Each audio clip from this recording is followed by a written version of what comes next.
નમસ્કાર વિદ્યાર્થી મિત્રો, the HP Kapadia group of school અને જીએસટીવીના સંયુક્ત ઉપક્રમે પ્રસાર થનાર પાસ થવાના પંચામૃત કાર્યક્રમમાં હું ડૉક્ટર હિના પ્રજાપતિ આપ સૌનું હાર્દિક સ્વાગત કરું છું.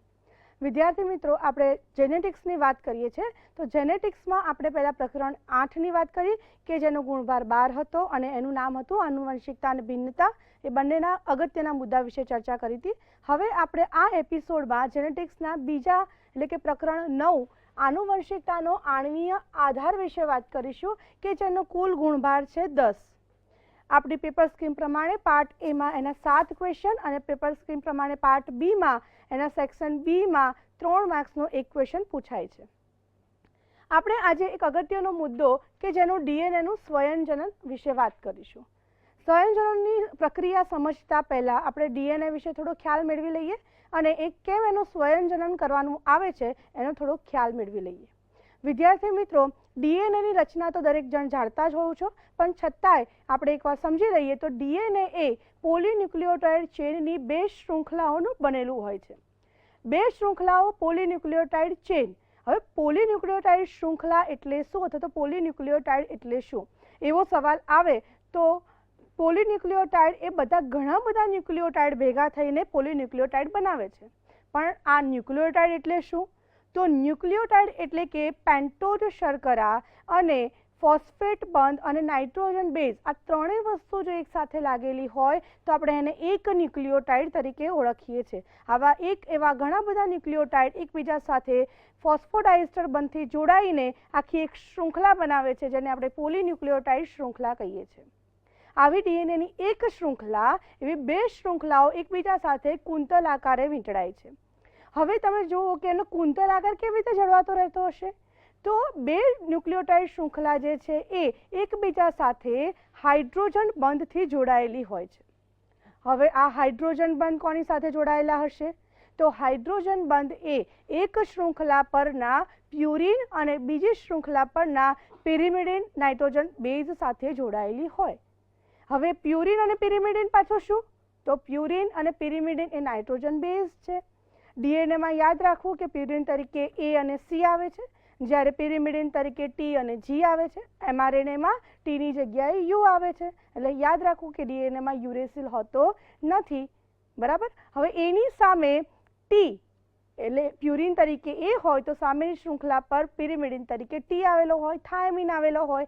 તો એ અને ટી હંમેશા દ્વિબંધથી જોડાય છે, જ્યારે સી અને જી એ હંમેશા ત્રિબંધથી જોડાય છે. આ વાત થઈ આપણી ડીએનએની કે ડીએનએનું બંધારણ કેવું હોય છે.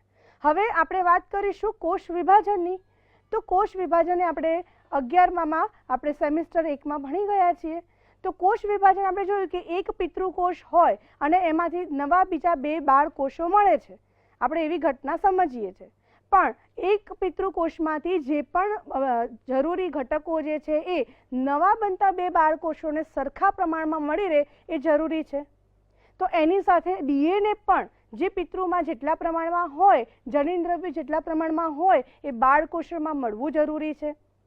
તો એના માટે ડીએનએનું સ્વયંજનન થાય છે. ડીએનએનું સ્વયંજનન કયા તબક્કામાં થાય છે? અથવા તો તમને એવો પ્રશ્ન પૂછે કે ડીએનએનું સ્વયંજનન અથવા તો ડીએનએનું રેપ્લિકેશન જે છે એ કોષ વિભાજનના કયા તબક્કામાં થાય છે? તો હંમેશા યાદ રાખવું આંતરાવસ્થામાં. કોષ વિભાજનનો તબક્કો આપણે જોયું છે કે એના 2 ભાગમાં વહેંચાયેલો છે, એક આંતરાવસ્થા અને એક માઇટોટિક ફેઝ એટલે માઇટોટિક તબક્કો કે જેમાં કોષ વિભાજન થાય છે. પણ આંતરાવસ્થા એક એવો તબક્કો છે કે જેમાં કોષ વિભાજન થતું નથી. પણ એ કોષ વિભાજન બનવા માટે તો કોષ વિભાજન થવા માટેના દરેક ઘટકોનો સમાવેશ એ આંતરાવસ્થામાં એનું પ્રોડક્શન અથવા તો એનું ઉત્પાદન કરવામાં આવે છે. તો એના લીધે આપણને એક કોષમાંથી બીજા કોષમાં સરખા પ્રમાણમાં દ્રવ્યો મળશે. તો આંતરાવસ્થામાં ડીએનએનું સ્વયંજનન થાય છે, એક ખાસ નોંધ લેવી. હવે આપણે ડીએનએનું સ્વયંજનનની વાત કરીએ. ડીએનએનું સ્વયંજનન કરવા માટે એ પોતે એવો સક્ષમ હોવો જોઈએ કે પોતાની પ્રતિકૃતિ દર્શાવી શકે અથવા તો પોતાની જેવી જ કોપી બનાવી શકે એવો સક્ષમ હોવું જોઈએ. તો ડીએનએ એવું સક્ષમતા ધરાવે છે એટલે આપણે એનું સ્વયંજનન થાય છે. હવે ડીએનએનું સ્વયંજન્ય આપણે પ્રક્રિયા જોઈએ એ પહેલાં એના માટેના ઘટકો, એના માટેના ઉપકરણો કયા કયા, આપણે કોઈ પદ્ધતિ કરતા હોઈએ, કોઈ પ્રયોગ કરતા હોઈએ તો એના માટેના સાધનો જરૂરી હોવા જોઈએ. તો આપણે ડીએનએનું સ્વયંજનન સમજીશું, પણ એમાં જે મટીરિયલની જરૂર પડે છે, તો જે ઘટકોની જરૂર પડે છે એ ઘટકોને આપણે ઉત્સેચકો તરીકે વર્તે છે. અને ઉત્સેચકો તમને ખબર છે કે પ્રક્રિયામાં વેગ આપવાનું કામ કરે છે. તો આપણા આ ઉત્સેચકો જે છે એ ડીએનએનું સ્વયંજનન કરવામાં મદદ કરતા હશે. તો આપણે એક નજર નાખી દઈએ ઉત્સેચકો ઉપર. તો સ્વયંજનનના જરૂરી ઉત્સેચકો કયા કયા છે? તો સૌથી પહેલું છે હેલિકેઝ, પછી છે ગાયરેઝ.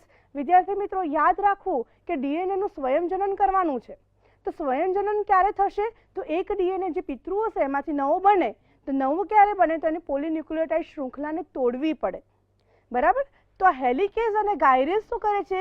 એ પોલીન્યુક્લિયોટાઇડ શૃંખલાને તોડવાનું કામ કરે છે. બરાબર છે? હવે હેલિકેઝ અને ગાયરેઝ એ પોલીન્યુક્લિયોટાઇડ શૃંખલાને કેવી રીતે તોડશે એ શબ્દ આવે આપણા મગજમાં. તો મેં તમને પહેલા બંધારણ શીખવ્યું કે બંધારણમાં આપણે જોયું કે બે પોલીન્યુક્લિયોટાઇડ શૃંખલાઓ જે છે એ હાઇડ્રોજન બંધથી જોડાયેલી હોય છે. અને આ હાઇડ્રોજન બંધને તોડવાનું કામ કોણ કરે છે? તો હેલિકેઝ. અને મિત્રો, આજે આપણે સ્વયંજનનની વાત કરતા હતા, એમાં આપણે થોડા ઘટકો વિશે જોઈશું, ઉત્સેચકો વિશે જોયા. એમાંથી સૌથી પહેલા ઉત્સેચકની વાત કરી હતી આપણે હેલિકેઝ અને છે ગાયરેઝ. હેલિકેઝ અને ગાયરેઝ બંને ઉત્સેચકો આપણે જોયું કે હાઇડ્રોજન બંધ તોડે છે અને બે પોલીન્યુક્લિયોટાઇડ શૃંખલાને અલગ કરે છે. એટલે આપણે બે પોલીન્યુક્લિયોટાઇડ શૃંખલાને અલગ કરવાનું કામ કોણ કરે છે? તો હેલિકેઝ અને ગાયરેઝ. એમાં હેલિકેઝ તોડવાનું કામ કરે છે અને જે ગાયરેઝ ઉત્સેચક છે એ આખી ન્યુક્લિયોટાઇડ શૃંખલાને ઊંધી ફેરવવાનું કામ કરે છે, રિવર્સ ફેરવે છે. બરાબર? તો એ બંને જણ ભેગા થઈને શું કામ કરે છે? તો ડીએનએની શૃંખલાને છૂટી પાડવાનું. હવે છે આરએનએ પોલિમરેઝ, જેને આરએનએ પ્રાઇમર તરીકે પણ ઓળખવામાં આવે છે. આપણે ડીએનએની શૃંખલાને બીજી શૃંખલા બનાવવાની છે, નવી કોપી બનાવવાની છે. એના માટે ડીએનએની જે જૂની કોપી છે અથવા તો ડીએનએની જે બે શૃંખલા છે એ બંને શૃંખલા એ ટેમ્પલેટ તરીકે વર્તે છે. ટેમ્પલેટ એટલે કે બીબું. બરાબર? એ બીબા માટે એક છાપ અથવા તો એકની શરૂઆત કરવા માટે કંઈક વસ્તુ જોઈએ, તો એ આપણને એ ઉત્સેચક છે આરએનએ પોલિમરેઝ. આરએનએ પોલિમરેઝ એને આરએનએ પ્રાઇમર તરીકે પણ ઓળખવામાં આવે છે, જે ડીએનએના શરૂઆત કરવા માટે ડીએનએની રેપ્લિકેશનના ઓરિજિન સાઇટ પર, એટલે કે પ્રાપ્ત સ્થાન જે છે, શરૂઆત જ્યાંથી થાય છે એ સ્થાન પર લાગે છે. પછી ત્રણ ઉત્સેચક છે, DNA polymerase 3, DNA polymerase 2, DNA polymerase 1. આ ત્રણે ત્રણ ઉત્સેચકો ખાસ યાદ રાખવાના અને એના વિશે હું તમને કહું છું કે કયો ડિફરન્સ છે, કયો ભેદ છે. તો ડીએનએ પોલિમરેઝ 3, તો જ્યારે આરએનએ પોલિમરેઝ એટલે કે આરએનએ પ્રાઇમર જે શરૂઆતના સ્વયંજનન જગ્યાએ જ્યારે ડીએનએની શૃંખલા પર લાગે છે તે જ સમયે ડીએનએ પોલિમરેઝ 3 પણ એની સાથે લાગે છે અને એ સામે નવા ન્યુક્લિયોટાઇડ બનાવવાની શરૂઆત કરે છે, તો નવા ન્યુક્લિયોટાઇડ બનાવે છે. પછી છે આ ડીએનએ પોલિમરેઝ 2. ડીએનએ પોલિમરેઝ 2 શું કરે છે? તો ડીએનએ પોલિમરેઝ એ આરએનએ પ્રાઇમર દ્વારા નંખાયેલા ન્યુક્લિયોટાઇડને ડીઓક્સી ન્યુક્લિયોટાઇડમાં કન્વર્ટ કરે છે, કારણ કે આપણે એને ડીએનએનું સ્વયંજનન કરવાનું છે, આરએનએનું નથી કરવાનું. તો એમાં આરએનએમાં આપણે જોયું છે આરએનએના બંધારણનું નામ શું છે? તો રિબોન્યુક્લિક એસિડ, અને આનું છે ડીઓક્સી રિબોન્યુક્લિક એસિડ. તો ડીએનએ પોલિમરેઝ 2 શું કામ કરે છે? તો આરએનએ પોલિમરેઝ દ્વારા નંખાતા ન્યુક્લિયોટાઇડને ડીઓક્સી ન્યુક્લિયોટાઇડમાં ફેરવવાનું કામ કરે છે. પછી છે ડીએનએ પોલિમરેઝ 1. ડીએનએ પોલિમરેઝ 1 જે છે એ જ્યારે ડીએનએની શૃંખલા બનતી હોય ત્યારે નાના નાના ટુકડાઓ બનતા હોય છે, એ આપણે આગળ ચર્ચા કરીશું એના તબક્કામાં. તો એ શૃંખલા જે છે એ શૃંખલાને જોડવાનું કામ કોણ કરે છે? તો ડીએનએ પોલિમરેઝ 1.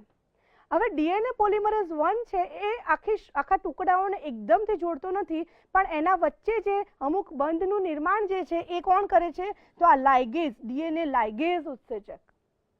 ખાસ નોંધ લેજો, આ બંને ઉત્સેચક જે છે એ જોડવાનું કામ કરે છે, પણ ડીએનએ પોલિમરેઝ 1 જે છે એ ગેપ જોડવાનું, ગેપને પૂરવાનું કામ કરે છે. પણ જ્યારે લાઇગેઝ ઉત્સેચક છે એ ગેપને પૂરતા જો એક વચ્ચે એક સહેજ જોડાણ બાકી હોય છે, જોડાણને ટચ કરવાનું, એટલે કે સિમેન્ટ દ્રવ્ય તરીકેનું કામ લાઇગેઝ કરે છે. તો આપણે આ જોયા કે ડીએનએ સ્વયંજનન માટેના ઉત્સેચકો કયા છે. ફરી એક નજર નાખી દઈએ ઉત્સેચકો ઉપર. તો હેલિકેઝ, ગાયરેઝ આરએનએ પોલિમરેઝ, જેને કે આરએનએ પ્રાઇમર તરીકે પણ ઓળખવામાં આવે છે, DNA polymerase 3, DNA polymerase 2, DNA polymerase 1 અને લાઇગેઝ. આટલા ઉત્સેચકો ખાસ નોંધ લેવી. વિદ્યાર્થી મિત્રો, આ પ્રકરણમાંથી એમસીક્યુ ખાસ પૂછાય છે અને એમસીક્યુમાં આ બધા જ ઉત્સેચકો વિશે જ પૂછાશે. હું તમને ખાસ નોંધ આપું છું, એ લખી લેજો અને ઉત્સેચકો ખાસ નોંધી લેવો મારી આગ્રહ છે. હવે આપણે જોયું કે ઘટકો બની ગયા, આપણી પાસે ઘટકો બધા જ આવી ગયા છે. તો હવે આપણે એની ચર્ચા કરીશું કે સ્વયંજનન કેવી રીતે થાય છે. તો સ્વયંજનનના તબક્કા વિશે વાત કરીએ. સ્વયંજનનના તબક્કામાં પહેલો તબક્કો છે પ્રારંભ, બીજો તબક્કો છે પ્રલંબન અને ત્રીજો તબક્કો છે સમાપ્તિ. પ્રારંભ એટલે કે ડીએનએના સ્વયંજનનની શરૂઆત. પ્રલંબન એટલે કે આખી ડીએનએની સ્વયંજનન થતું રેપ્લિકેશન જે થાય છે એ આગળ કેવી રીતે વધે છે. અને સમાપ્તિ એટલે કે ડીએનએનું સ્વયંજનન થઈ ગયું છે, એ થઈ ગયા પછી એને પૂરું કેવી રીતે કરવામાં આવે છે એ. તો આ 3 તબક્કામાં આખું ડીએનએનું સ્વયંજનન રચાયેલું છે. પ્રારંભ, પ્રલંબન અને સમાપ્તિ, જેને અંગ્રેજીમાં કહેવામાં આવે છે ઇનિશિએશન. પ્રલંબન એટલે કે ઇલોંગેશન અને સમાપ્તિ એટલે કે ટર્મિનેશન. આ 3 તબક્કા ખાસ નોંધ રાખવાની. એમાંથી આપણે પહેલો તબક્કો જોઈએ તો પ્રારંભ. પ્રારંભમાં આપણે ઘટકોની ચર્ચા કરી હતી. તો ઘટકો પ્રારંભમાં કયા કયા લાગી શકે છે? તો હેલિકેઝ અને ગાયરેઝ અને ડીએનએ પોલિમરેઝ, આરએનએ પોલિમરેઝ અને ડીએનએ પોલિમરેઝ 3. આ ચારે ચાર જે છે એ ઇનિશિએશન એટલે કે પ્રારંભના તબક્કામાં લાગે છે. એમાં સૌથી પહેલા કોણ લાગશે? તો હેલિકેઝ. હેલિકેઝ ઉત્સેચક પ્રારંભના તબક્કામાં સૌથી પહેલો આવે છે. બીજો છે ગાયરેઝ, પછી એના પછી પોલિમરેઝ લાગશે અને પછી ડીએનએ પોલિમરેઝ 3 લાગશે. તો ખાસ નોંધવું, પ્રારંભના તબક્કાના ઉત્સેચકો પૂછે તો કયા કયા? તો હેલિકેઝ, ગાયરેઝ, આરએનએ પોલિમરેઝ એટલે કે આરએનએ પ્રાઇમર અને ડીએનએ પોલિમરેઝ 3. ભૂલતા નહીં અને ચૂકતા નહીં, નોંધી લેજો કે આ 3 તબક્કા, આ 4 જે ઉત્સેચકો છે એ પ્રારંભ તબક્કાના ઉત્સેચકો છે. બીજું છે પ્રલંબન. પ્રલંબન એટલે કે એનું ઇલોંગેશન, એનું શરૂઆત થઈ ગઈ છે, હવે એને બનવાનું છે, ડીએનએ બનવાની શરૂઆત થઈ ગઈ છે. તો એ શરૂઆતમાં કયા કયા ઉત્સેચકો લાગતા હશે? તો શરૂઆતના ઉત્સેચકો પણ RNA polymerase primer, DNA polymerase 3 અને ડીએનએ પોલિમરેઝ 2. આ 3 પાછા ફરીથી એ ઇલોંગેશન એટલે કે પ્રલંબનના તબક્કામાં આવે છે. તમે એક નોંધ્યું હશે કે આરએનએ પ્રાઇમર અને ડીએનએ પોલિમરેઝ 3 એ બંને તબક્કામાં આવે છે. શરૂઆત એનાથી થઈ જાય છે, પણ એનું પ્રલંબન કોણ કરે છે? તો ફરીથી એ લોકો જ કરે છે, પણ કોની સાથે કરે છે? ડીએનએ પોલિમરેઝ 2 ને લઈને કરે છે. બરાબર. તો આપણે આ જોયું કે પ્રલંબન કેવી રીતે થાય છે. સમાપ્તિ. સમાપ્તિમાં એટલે કે બધું બની ગયું છે, ડીએનએ સ્વયંજનન થઈ ગયું છે, હવે એને કેવી રીતે અલગ કરવો છે? તો અલગ કરવા સાથે અને એના ટુકડાઓને જોડવા માટે 2 ઉત્સેચક છે, ડીએનએ પોલિમરેઝ 1 અને લાઇગેઝ. આ મેં તમને ચર્ચા કરી એ પ્રારંભ, પ્રલંબન અને સમાપ્તિના તબક્કામાં કયા કયા ઉત્સેચકો વપરાય છે એની, અને આ ઉત્સેચકો ખાસ યાદ રાખવાના, એમસીક્યુમાં પૂછાય જ છે. હવે આપણે આ 3 તબક્કા કેવી રીતે થાય છે અથવા તો 3 તબક્કાઓનું કેવી રીતે આખું વર્ણન છે એ આપણે આગળ જોઈએ. મિત્રો, આગળ મેં તમને ઉત્સેચકો વિશે વાત કરી કે જે સ્વયંજનનના ડીએનએના સ્વયંજનનમાં જરૂરી છે. પછી આપણે તબક્કા વિશે વાત કરી હતી કે તબક્કાઓ પ્રારંભ, પ્રલંબન અને સમાપ્તિના તબક્કામાં કયા કયા ઉત્સેચકો વપરાય છે એની વાત કરી. હવે આપણે ચર્ચા કરીશું કે આખી પદ્ધતિ અથવા તો ડીએનએ સ્વયંજનન કેવી રીતે થાય છે. તો હવે આપણે આ આકૃતિ ઉપર જોઈશું. તો આકૃતિમાં તમે જુઓ છો કે આ જે છેડો છે એ ડીએનએની 2 પોલીન્યુક્લિયોટાઇડ શૃંખલા દર્શાવે છે. બંને પોલીન્યુક્લિયોટાઇડ શૃંખલા જે છે આ વચ્ચે જે આડી લાઈન દર્શાવે છે એ હાઇડ્રોજન બંધ છે. તો આ બંને શૃંખલાઓ એકબીજા સાથે હાઇડ્રોજન બંધથી જોડાયેલી છે. હવે આ શૃંખલાને આપણે અલગ કરવાની છે. મેં તમને પહેલા જ કીધું તો અલગ કોણ કરશે? તો હેલિકેઝ. તો આ ઉત્સેચક છે હેલિકેઝ, ડીએનએ હેલિકેઝ ઉત્સેચક કે જે આ શૃંખલાને છૂટી પાડવાનું કામ કરે છે. અને એની સાથે કઈ રીતે છૂટી પાડશે? તો હાઇડ્રોજન બંધ તૂટવાની સાથે. તો કદાચ હેલિકેઝનું કાર્ય પૂછે તો હાઇડ્રોજન બંધ તોડવાનું, ડીએનએ પોલિન્યુક્લિયોટાઇડ શૃંખલાની વચ્ચેના હાઇડ્રોજન બંધ તોડવાનું કામ કયો ઉત્સેચક કરે છે? તો ડીએનએ હેલિકેઝ નામનો ઉત્સેચક. ડીએનએ હેલિકેઝ નામનો ઉત્સેચક એ આ બંનેને અલગ કરે છે, એ અહીંયા જોડાય છે. હવે એની સાથે તમે જુઓ કે અહીંયા આ 1 2 3 અહીંયા આ બધા ગોળ ગોળ ટપકા જેવું તમને દેખાય છે. એ શું છે? તો એક શૃંખલાને બાંધતું પ્રોટીન કે જેને સિંગલ સ્ટ્રેન્ડેડ બાઇન્ડિંગ પ્રોટીન તરીકે ઓળખવામાં આવે છે. સિંગલ સ્ટ્રેન્ડેડ, સ્ટ્રેન્ડ એટલે શૃંખલા, સિંગલ એટલે એક, બાઇન્ડિંગ પ્રોટીન એટલે કે એને બાંધતું પ્રોટીન. હવે એનું કામ શું? તો એનું કામ તો ડીએનએ હેલિકેઝ જે છે એ આને તોડવાનું કામ કરે છે, પણ ફરીથી આ શૃંખલા જોડાઈ ના જાય, આ બંને શૃંખલા એકબીજા સાથે વીંટળાઈ ના જાય એના માટે આ બંને શૃંખલા ઉપર સિંગલ સ્ટ્રેન્ડેડ બાઇન્ડિંગ પ્રોટીન એટલે કે SSB લાગે છે, કે જે આ બંને શૃંખલાને એકબીજાથી દૂર રાખે છે, છૂટી રાખવાનું કામ કરે છે. તો જ્યારે હેલિકેઝ લાગે છે પછી એની સાથે સાથે સિંગલ સ્ટ્રેન્ડેડ બાઇન્ડિંગ પ્રોટીન આ બંને શૃંખલા ઉપર લાગી જાય છે. હવે અહીંયા લાગે છે ATP.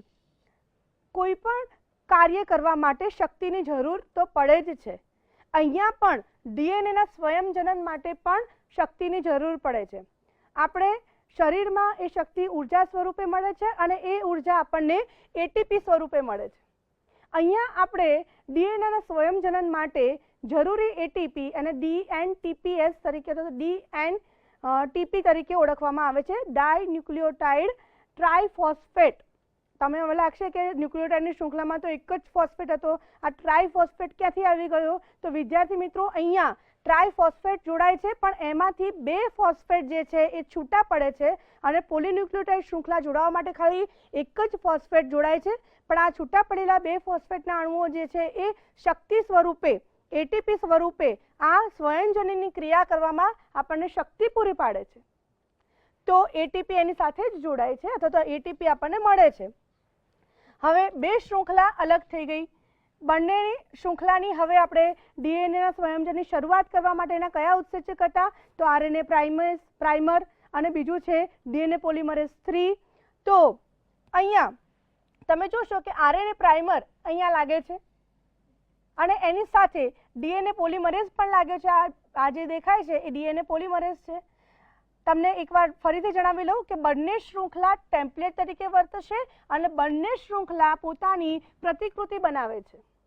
એટલે આપણને એક ડીએનએમાંથી કેટલી શૃંખલા મળશે? તો 2 શૃંખલા મળશે, બરાબર. અને હંમેશા યાદ રાખવું કે શૃંખલા અથવા તો ડીએનએ એ 5 પ્રાઇમ ટુ 3 પ્રાઇમ એટલે 5 ડેશ થી 3 ડેશની તરફ જ આગળ વધે. તો અહીંયા આપણે જોઈએ કે આ 2 શૃંખલા છે, તો અહીંયાનો એક છેડો 5 પ્રાઇમ હશે તો અહીંયા 3 પ્રાઇમ છે, અહીંયાનો છેડો અહીંયા 5 પ્રાઇમ છે તો 3 પ્રાઇમ છે તો અહીંયા 5 પ્રાઇમ છે, પણ એની સાથે બનતી સામેની શૃંખલા એ હંમેશા અહીંયા 5 પ્રાઇમ ટુ 3 પ્રાઇમમાં આવશે. એટલે કે અહીંયા જે શૃંખલા બનશે એ આમ આગળ વધશે, જ્યારે અહીંયા જે શૃંખલા વધશે અથવા અહીંયા જે શૃંખલા બને છે એ હંમેશા આમ આગળ વધશે. એ ખાસ ભૂલતા નહીં કે એનો ક્રમ આમ છે. અહીંયા એરો જ્યારે આકૃતિ દોરતા હોય ત્યારે એરો બદલાવવો જોઈએ નહીં, કે આની શૃંખલા એ આમ જ બને છે અને આની સામેની શૃંખલા જે છે એ આ ડાયરેક્શનમાં બને છે. હવે આપણે RNA પ્રાઇમર અને DNA પોલિમરેઝ 3 લગાવી દીધો. DNA પોલિમરેઝ 3 લાગી ગયો. હવે એની સાથે આપણે DNA પોલિમરેઝ 2 પણ લાગી જશે અને એની સાથે નવી શૃંખલા બનવાની શરૂઆત થશે. DNA પોલિમરેઝ 3 શું કરે છે? તો નવા ન્યુક્લિયોટાઇડને એડ કરે છે અને એની સાથે હાઇડ્રોજન બંધ જોડીને એને નવી શૃંખલા બનાવવાનું કામ કરે છે. તો આ જે શૃંખલા જે છે એ એકદમ સીધી બને છે, કોઈ પણ ટુકડા વગરની બને છે, જેને આપણે અગ્રેસરની શૃંખલા તો અગ્રેસર શૃંખલા તરીકે ઓળખીએ છીએ. લીડિંગ સ્ટ્રેન્ડ જેને કહેવામાં આવે છે, લીડિંગ સ્ટ્રેન્ડ જે લીડ કરે છે, આગળ જાય છે. અગ્રેસર એટલે આગળ જવું, તો પહેલું શરૂઆત કોણ કરે છે? તો અગ્રેસર શૃંખલા જે સીધી બને છે. જ્યારે બીજી શૃંખલા જે જોયું તમે કે અહીંયા બને છે, પછી અહીંયા જુઓ કે અહીંયા અટકી ગઈ છે, પછી અહીંયા બને છે, તો એ ટુકડા બને છે. ટુકડાને લીધે આપણને શું કહીએ છીએ? વિલંબિત શૃંખલા. એને લેગિંગ સ્ટ્રેન્ડ તરીકે ઓળખવામાં આવે છે. તો કેવી છે? વિલંબિત શૃંખલા. તો આ ટુકડાને આપણે શું કહીશું? તો આ ટુકડા જે બન્યા એ ટુકડાને આપણે ઓકાઝાકી ટુકડા અથવા તો ઓકાઝાકી ફ્રેગમેન્ટ તરીકે ઓળખીશું. વિદ્યાર્થી મિત્રો ખાસ યાદ રાખવાનું, આવું પૂછાય છે કે ઓકાઝાકી ટુકડા કઈ શૃંખલામાં બને છે, કઈ ડાયરેક્શનમાં બને છે. બરાબર છે. તો ખાસ યાદ રાખવાનું એ ડાયરેક્શન કઈ છે 5 પ્રાઇમ ટુ 3 પ્રાઇમ, પણ એની સામેની શૃંખલા કઈ છે તો 3 પ્રાઇમ ટુ 5 પ્રાઇમ. હવે આ ટુકડા જે બની ગયા એ ટુકડા હવે જોડવાનું કામ કોણ કરશે તો ટુકડાને શરૂઆતમાં જોડશે કોણ તો ડીએનએ પોલિમરેઝ 1 શરૂઆતમાં એ જોડવાનું કામ કરશે. પછી એની સાથે બીજો ઉત્સેચક આપણે વાત કરી હતી ડીએનએ લાઇગેઝ.